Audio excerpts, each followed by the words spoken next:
Buenas a todos y a todas, bienvenidos a un nuevo vídeo. En este caso vamos a resolver el ponte a prueba del tema 8 de primero bachillerato, descripción del movimiento, donde se trabajan sobre todo la cinemática.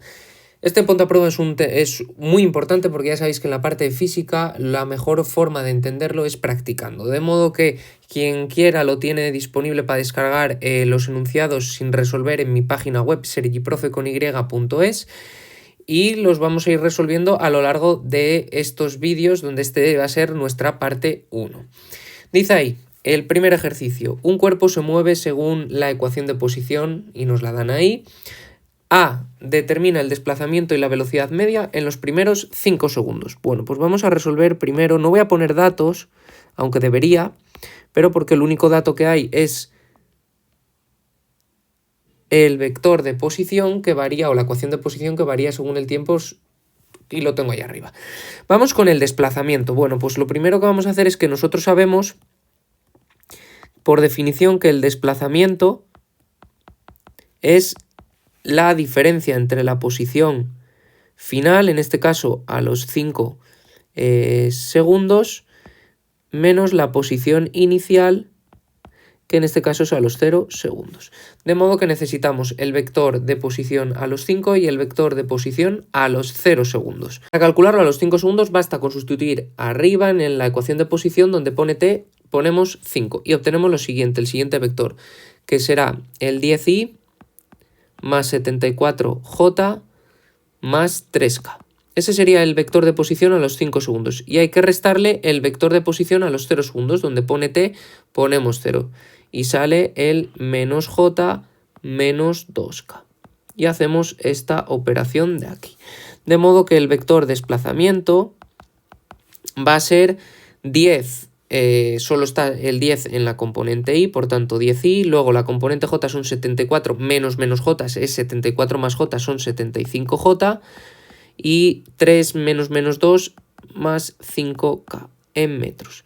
Si os dais cuenta, al final del ejercicio pone que calcular todos los vectores y los módulos, de modo que vamos a ir dando también módulos. El módulo de este vector simplemente es la raíz cuadrada de 10 cuadrado más 75 cuadrado más 5 al cuadrado. Y esto nos sale 75,83 metros, que sería la distancia que recorre el cuerpo en caso de desplazarse en línea recta. Vamos con que también nos pide la velocidad media en esos primeros 5 segundos. Nosotros sabemos que la velocidad media de un cuerpo se calcula simplemente como el vector desplazamiento en ese intervalo de tiempo partido por el intervalo de tiempo. Vector desplazamiento lo tenemos justo encima, 10i más 75j más 5k, y el tiempo que más 5k, ahí.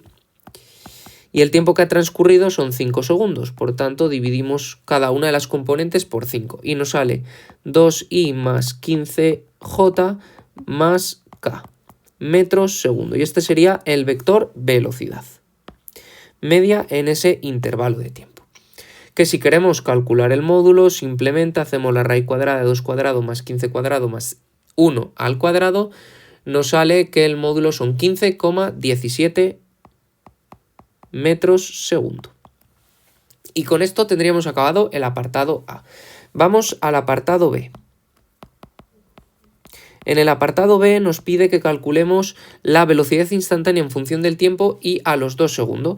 Bueno, pues nosotros sabemos que la velocidad instantánea se calcula como la derivada de la posición con respecto al tiempo.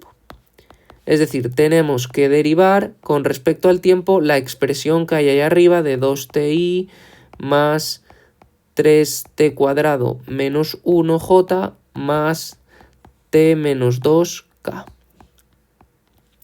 Y lo derivamos con respecto a la variable t. Bueno, pues vamos a ir componente a componente. En la i tenemos la derivada de 2t es 2, por tanto 2i. Luego la derivada en la componente j de 3t cuadrado son 3 por 2 son 6t, y la derivada de menos 1 es 0, j por tanto ya, y la derivada en k, la derivada de t es 1, y la derivada de menos 2 es 0, por tanto me queda así, metros segundo. Esta sería el vector velocidad en cada instante de tiempo, que como veis no es un vector constante, ya que depende también del propio tiempo. Nos pide que calculemos también, además del vector, el módulo. Pues nada, vamos a calcular el módulo en función del tiempo. Simplemente la raíz cuadrada de 2 cuadrado más 6t, todo ello al cuadrado, más 1 al cuadrado. Realizamos esta operación y nos sale 36t cuadrado más 5 metros segundo. Y este será el módulo de la velocidad en función del tiempo. También me piden que calcule la velocidad instantánea al cabo de 2 segundos. Pues lo que vamos a sustituir simplemente en el vector velocidad donde pone t vamos a poner un 2. Y nos va a quedar 2i más 6 por 2, 12j más k metros segundo. Y como nos piden también que calculemos el módulo al cabo de 2 segundos, o bien realizamos la raíz cuadrada de 2 cuadrado más 12 cuadrado más k al cuadrado, más 1 al cuadrado, perdón, o sustituimos arriba que tenemos la expresión del módulo de la velocidad en función del tiempo, o sea que sería 36 por 2 al cuadrado más 5. Hacemos esa raíz cuadrada y nos sale 12,21 metros segundo, que sería la velocidad instantánea a los 2 segundos de empezar el movimiento. Vamos con el apartado C. El apartado C nos pide que calculemos la aceleración instantánea. Bueno, pues nosotros sabemos que la aceleración por definición es la derivada de la velocidad con respecto al tiempo. Pues tenemos que derivar esta expresión que hemos calculado hace un poco de la velocidad. 2i más 6t más k. Derivamos con respecto al tiempo y tendremos en componente i la derivada de 2 es 0, no hay componente i. En componente j la derivada de 6t es 6 y en componente k tampoco tendremos. Metros segundo cuadrado, de modo que el módulo de la aceleración será simplemente 6 metros segundo cuadrado. Y tenemos. Continuamos. Voy a borrar un poco de, vamos a hacernos un poco de hueco arriba del todo y ahí vamos a continuar. Vamos con el apartado D.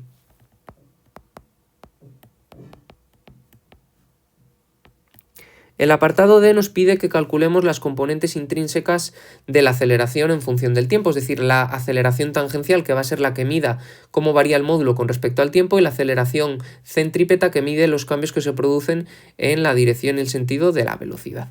Pues vamos allá. Lo primero la que podemos calcular directamente es la aceleración tangencial, porque nosotros sabemos que la aceleración tangencial es la derivada del módulo de la velocidad con respecto al tiempo. Tenemos que derivar con respecto al tiempo la expresión del módulo de la velocidad, que si os dais cuenta la tenemos aquí. De modo que vamos a derivar raíz cuadrada de 36t cuadrado más 5. Bueno, hacemos la derivada. Regla de la cadena, la derivada de una raíz es 1 partido de 2 veces la raíz. Y luego, la derivada de lo de dentro, pues la derivada de 36t cuadrado es 36 por 2, que son 72t. Y simplemente 72 entre 2 da 36 y nos queda ahí 36 partido raíz cuadrada de 36t cuadrado más 5. Que si lo valoramos la aceleración tangencial para t igual a 2, sustituyendo t por 2, nos sale una aceleración tangencial de 5,9 metros segundo cuadrado. Y ahora vamos con la aceleración centrípeta. Nosotros sabemos que la aceleración total que lleva un cuerpo al cuadrado es igual a la aceleración tangencial al cuadrado más la aceleración centrípeta al cuadrado, por Pitágoras. De modo que si ahí despejáis la aceleración centrípeta, nos queda la raíz cuadrada de la aceleración total menos la aceleración tangencial, ambas al cuadrado. Daros cuenta, la aceleración total la tenemos aquí calculada, aquí, mientras que la aceleración tangencial la tenemos aquí. Sustituimos. Nos va a quedar la raíz cuadrada de a al cuadrado es 6 por 6 son 36 menos a sub t al cuadrado, 36 cuadrado partido por la raíz con el cuadrado se nos va, 36t cuadrado más 5. Sacamos factor común dentro de la raíz, simplemente multiplicamos todo este denominador por 36 para tener ese factor común, o sea que abajo nos van a quedar 36t cuadrado más 5 y arriba nos quedará 36 por 36, queda 36 al cuadrado, menos 36 por 5 son 180.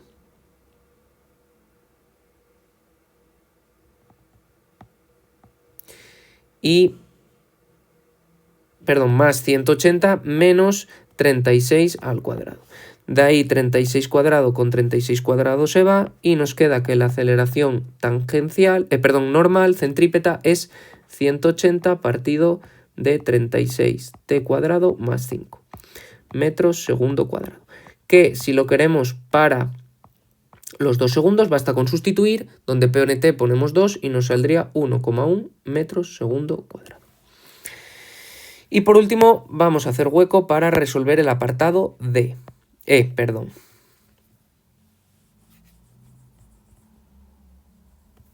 El apartado E nos pide el radio de curvatura en ese instante, es decir, a los 2 segundos.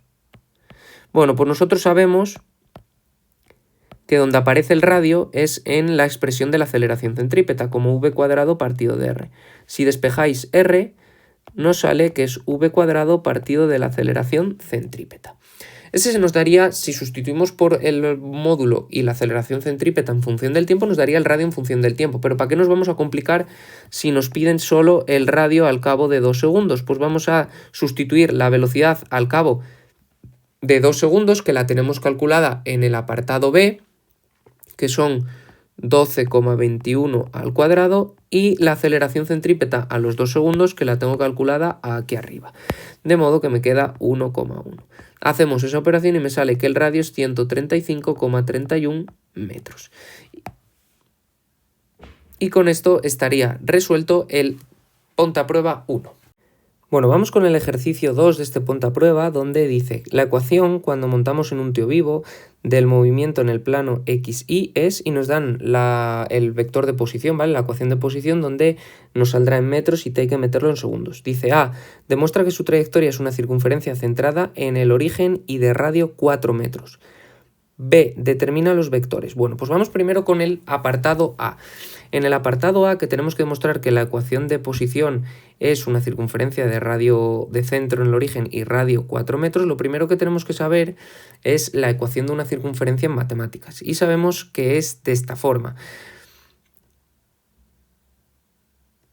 donde H y K serían las coordenadas del centro y R sería el radio de mi circunferencia. De modo que para nuestro caso, como nos dicen que tiene que estar centrada en el origen, tiene que quedarnos como x cuadrado más y cuadrado igual, y como el radio tiene que ser 4, a 16. Bueno, pues hay que demostrarlo. Lo que vamos a hacer es coger las coordenadas x y las coordenadas y de mi ecuación de posición y vamos a elevarlas al cuadrado, las vamos a sumar y vamos a ver que se cumple efectivamente que x cuadrado más y cuadrado es igual a 16. Y por tanto que nuestro cuerpo describe una trayectoria de circunferencia con centro en el origen y radio 4 metros. Bueno, ahí tenemos las ecuaciones para x y para y, tal cual del vector de posición. Las vamos a elevar al cuadrado, elevamos la x al cuadrado, que es 16 coseno cuadrado de 3t, más la y al cuadrado, que sería 16 seno cuadrado de 3t. Vamos a sacar factor común claramente el 16 y nos queda 16 factor común de coseno cuadrado de 3t más seno cuadrado de 3t. Bueno, esto es la identidad trigonométrica, donde el seno cuadrado más coseno cuadrado del mismo ángulo da igual a 1. Por tanto, todo lo que tenemos entre corchetes da 1. Y así nos queda que efectivamente x cuadrado más y cuadrado es igual a 16 y acabamos de demostrar que nuestra trayectoria es una circunferencia con centro en el origen y radio 4 metros. Vamos a pasar al apartado B. Nos dice que determinemos los vectores velocidad y aceleración. Bueno, como nosotros sabemos que el vector velocidad se obtiene siempre derivando el vector de posición con respecto al tiempo, pues lo que tenemos que hacer es derivar la expresión de ahí arriba, donde nos mostraba el vector de posición conforme el tiempo. Derivamos y el 4 sale, es una constante, no se deriva. Tenemos que hacer la derivada del coseno, que es menos el seno de 3t. Y finalmente hay que derivar el argumento del coseno, que es 3t, que de la derivada de 3t sale un 3 que va afuera. Y hacemos lo mismo con la y, más 4, la derivada del seno es el coseno, y la derivada de 3t, otro 3 que sale fuera. Y ahí obtendríamos el vector velocidad. Sacando factor común, operando, y sacando luego el factor común, hay que poner los vectores unitarios que se nos habían olvidado. El vector y y el vector j. Vector unitario y el vector unitario j. De modo que operando nos salen menos 12 seno de 3ti más 12 coseno de 3tj. Y lo que nos dé nos saldría en metros segundo. Y ese sería nuestro vector velocidad. Vamos a pasar ahora a calcular el vector aceleración. Nosotros sabemos que la aceleración siempre se obtiene derivando la velocidad con respecto al tiempo. De modo que lo que vamos a tener que derivar es la expresión que acabamos de encontrar con respecto al tiempo. Pues vamos allá. Derivamos esta expresión de ahí y nos queda el menos 12 que sale fuera, la derivada del seno es el coseno y la derivada de 3t es un 3 que sale fuera. Y todo ello por i. Más, y luego tenemos la derivada del coseno es menos el seno, por tanto hay que cambiarle el signo, el 3 vuelve a salir y nos queda el seno de 3t, j. Y estos serían metros segundo cuadrado. Hacemos la operación, menos 36 coseno de 3ti, menos 36 seno de 3tj. Y metros segundo cuadrado, ya que estamos con una aceleración. Bueno, ya podemos pasar al último apartado, el apartado C, que dice que demuestra que el vector aceleración siempre apunta hacia el centro, es decir, que es opuesto a r, y que el módulo es igual a v cuadrado partido r. Bueno, pues para demostrar que es opuesto a r, lo único que vamos a hacer es fijarnos en el vector que acabamos de calcular en la aceleración y a ver si nos sale proporcional a menos r. Y así, si r siempre apunta desde el centro hasta el punto donde está el objeto, la aceleración nos apuntaría desde el punto donde está el objeto hacia el centro y quedaría demostrado. Por tanto, tenemos que demostrar que el vector aceleración es proporcional a menos nuestro vector de posición. Y que es proporcional es simplemente que está multiplicado o dividido por un número. Pues vamos allá. Lo único que voy a hacer es, en mi vector aceleración vamos a sacar como factor común menos 9, que rápidamente nos damos cuenta que lo que nos queda dentro del factor común es nuestro vector de posición. Por tanto, nuestro vector aceleración va a ser igual a menos 9 factor común de 4 coseno de 3t y más 4 seno de 3tj, dándonos cuenta que todo lo que está entre paréntesis es nuestro vector r inicial. Por tanto, el vector aceleración es menos 9 por r y queda demostrado que es justamente opuesto al vector de posición y por tanto apunta hacia el centro de la trayectoria. Y por último tenemos que demostrar que el módulo es igual a v cuadrado partido r. Pues lo primero que vamos a hacer es calcularnos el módulo de nuestro vector aceleración. Simplemente la raíz cuadrada de la componente x al cuadrado más la y al cuadrado. Hacemos la raíz cuadrada, por tanto, de 36 cuadrado coseno cuadrado de 3t con el signo negativo, aunque como lo vamos a elevar al cuadrado se va a convertir en positivo, y 36 seno de 3t también al cuadrado. El menos con el menos, ya hemos dicho que menos por menos da más, y vamos a sacar factor común el 36 al cuadrado, ya que está en ambos términos. Sacamos factor común el 36 al cuadrado y nos queda factor común de coseno cuadrado de 3t más seno cuadrado de 3t. Y esto vuelve a ser la identidad trigonométrica seno cuadrado más coseno cuadrado de un mismo ángulo que da 1. Por tanto, como todo eso nos da 1, nos queda la raíz cuadrada de 36, que es 36 metros segundo al cuadrado. De modo que el módulo de la aceleración da 36 metros segundo cuadrado. Y ahora lo que vamos a hacer es calcular el módulo de la velocidad al cuadrado y el módulo de r, y dividimos v cuadrado entre r, y si nos sale 36 quedaría demostrado. Vamos a hacer un poquito hueco aquí arriba para acabar este problema. Vamos a calcular v cuadrado. En este caso sería la raíz cuadrada de la componente x cuadrado más la y al cuadrado y todo ello al cuadrado, por tanto la raíz con ese cuadrado se nos va y no hace falta ponerla. De modo que sería x cuadrado más y cuadrado. 12 cuadrado seno cuadrado de 3t más 12 cuadrado coseno cuadrado de 3t. Volvemos a sacar factor común, en este caso 12 cuadrado, y nos vuelve a quedar la identidad trigonométrica seno cuadrado de 3t más coseno cuadrado de 3t, que ya hemos visto que es igual a 1, por tanto el módulo de la velocidad al cuadrado sale 144 metros segundo. Y ahora vamos a calcular el módulo de la posición. El módulo de la posición, simplemente raíz cuadrada de x cuadrado más y cuadrado en el vector de posición. De modo que nos queda esto de aquí, que sacamos factor común 4 cuadrado, nos volvería a quedar seno cuadrado de 3t más coseno cuadrado de 3t, que es igual a 1, y nos sale la raíz cuadrada de 4 cuadrado, que eso es 4. De modo que dividimos v cuadrado entre r y sale 144 entre 4, que es igual a 36 metros segundo cuadrado. Y con ello quedaría acabado este problema, porque acabamos de demostrar que efectivamente la aceleración se puede calcular como v cuadrado partido de r. Bueno, vamos a pasar a resolver el 3, que dice que dos cuerpos se mueven en el eje x según las ecuaciones x1 10 seno de 3t metros y x2, ¿vale? O sea, ambos en el eje x, y el apartado A nos dice que encontremos en qué posiciones, entre qué posiciones se mueven esos cuerpos. Bueno, pues lo que tenemos que darnos cuenta para encontrar en qué posiciones es que tanto x1 de t, que es 10 el seno de 3t, y x2 de t, que es la posición del cuerpo 2, es 10 coseno de 3t, lo que nos tenemos que dar cuenta es que ambas son funciones, una del seno y la otra del coseno, o lo que es lo mismo, estas dos funciones son una función matemática que se mueven entre más menos 1, tomando valores siempre comprendidos entre más y menos 1.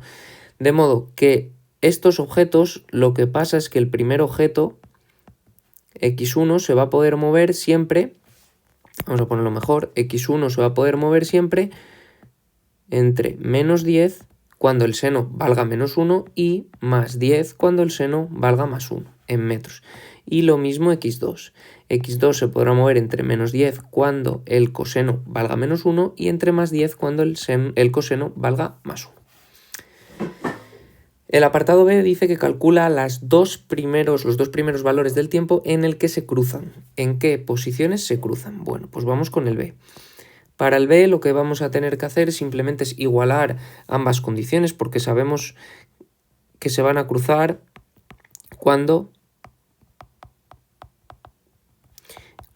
x1 es igual a x2. Pues nada, igualamos x1 y x2, las posiciones de ambos cuerpos. 10 por el seno de 3t es igual a 10 por el coseno de 3t. Si os dais cuenta, 10 con 10 se me va y lo que me queda es que el seno de 3t ha de ser igual al coseno de 3t. Esto va a ocurrir con aquellos ángulos en los que el seno y el coseno sean iguales. Vamos a dibujar rápidamente el seno y el coseno para ver dónde o en qué ángulo se puede dar esa circunstancia. Bueno, daros cuenta que el seno y el coseno al final lo que hacen es una circunferencia, y donde el eje Y vendría representado el seno, vamos a ponerlo así, el seno de x, y en el eje x el coseno del ángulo, ¿vale? De un ángulo cualquiera. Por tanto, van a ser iguales siempre que tengan el mismo valor. ¿Cuándo van a tener el mismo valor? Bueno, pues van a ser aquí, ¿vale? Justo en 45 grados, estos serían 45 grados, exactamente pi cuarto radianes. Aquí daros cuenta que el seno y el coseno van a valer lo mismo exactamente, ¿vale? Que van a ser raíz de 2 partido de 2. Luego podríamos pensar que aquí también, pero no, porque aquí el seno es positivo y el coseno es negativo, entonces nos tenemos que ir a esta otra posición. Y este ángulo total que yo he dibujado aquí, todo este ángulo de aquí, serían 180 grados más 45, ¿vale? Que son pi más pi cuartos, o lo que es lo mismo, 5 pi cuartos radianes. De modo que cuando 3t valga pi cuartos radianes, el seno y el coseno van a ser iguales. Aquí sacamos el primer tiempo. T1 va a ser igual a 0,262 segundos. Y cuando el tiempo sea igual a 5 pi cuartos radianes, 3t, nos sale el tiempo en el que se cruza la segunda vez. Y así podríamos sacar un montón de cruces. En este caso nos sale exactamente 1,31 segundos. Estos son los dos tiempos que nos pide el problema. Y nos dice, bueno, calcula también en qué posiciones se cruzan. Bueno, pues sustituimos en cualquiera de las dos, ¿vale? Voy a sustituirla en la de la primera. X1 para 0,262, pues sustituimos 10 por el seno de 3 por 0,262. Acordaros ponerla en radianes y nos sale 7,07 metros. Y aquí hago lo mismo, x1 igual, ¿vale? Pero en este caso, pues al segundo tiempo, a 1,31. 10 por el seno de 3 por 1,31. Acordaros de poner en radianes la calculadora y da 7,07 metros, con un signo menos delante. De modo que se cruzan en esas dos posiciones, cuando ambos ocupan esa posición y esta otra. El apartado C pregunta que qué velocidad lleva cada uno en el primer instante en el que se cruzan. Bueno, pues lo que tenemos que calcular es la velocidad para cada uno de ellos. Simplemente nosotros sabemos que la velocidad de cualquier cuerpo, en este caso como solo es una dimensión, pues se toma el vector como si fuera en módulo. Sabemos que la velocidad siempre es la derivada de la posición con respecto al tiempo. Por tanto, vamos a calcular la de cada uno de ellos. La velocidad del 1 será la derivada de la posición del 1, que es 10 por el 3 que sale del seno de 3t. La derivada del seno es el coseno, ¿vale? Y luego, bueno, habría que derivar 3t, por esto sale este 3 de aquí. Nos queda 30 por el coseno de 3t, y esto en metros segundo, ¿vale? Y para el 2 hacemos exactamente lo mismo. El 10 sale fuera, la derivada del coseno es menos el seno, ¿vale? Y sale un 3 al derivar 3t. De modo que nos queda menos 30 seno de 3t, metros segundo. Y nos la piden que la calculemos en el primer instante en el que se cruzan. Bueno, pues nada, vamos a sustituir t por 0,262 y lo que obtendremos será 30 por el coseno de 3 por 0,262. Y esto sale exactamente 21,20 metros segundo. Y hacemos lo mismo para V2. 0,262 sería menos 30 por el seno de 3 por 0,262 y sale menos 21,22. Es decir, que llevan la misma velocidad, pero justo en sentido, digamos, opuesto. En el momento en el que se cruzan. Ahí está. Y por último, el apartado D, más que, bueno, lo vamos a poner así, pero es un apartado únicamente un poco teórico para hacer un poco de análisis, dice que si conocemos algún movimiento en el que se pueda escribir con la ecuación del cuerpo 1. Bueno, daros cuenta que la ecuación del cuerpo 1, que es esta de aquí, 10 por el coseno de 3t, ya habíamos analizado que la posición va a ir entre menos 10 y más 10, ¿vale? Y lo va a hacer periódicamente. De manera que tiene que ser un movimiento que conozcamos nosotros, que se produce o se repite de manera periódica, pasando por una posición 0 y se va a la izquierda y a la derecha. Bueno, pues puede ser un montón de ellos. Pueden ser muelles, puede ser un péndulo, ¿de acuerdo? Entonces, esos movimientos de periodicidad se describen siempre con la función seno o coseno y muestran que se repite el tiempo cada un cierto, que se repite el movimiento cada un cierto periodo, cada un cierto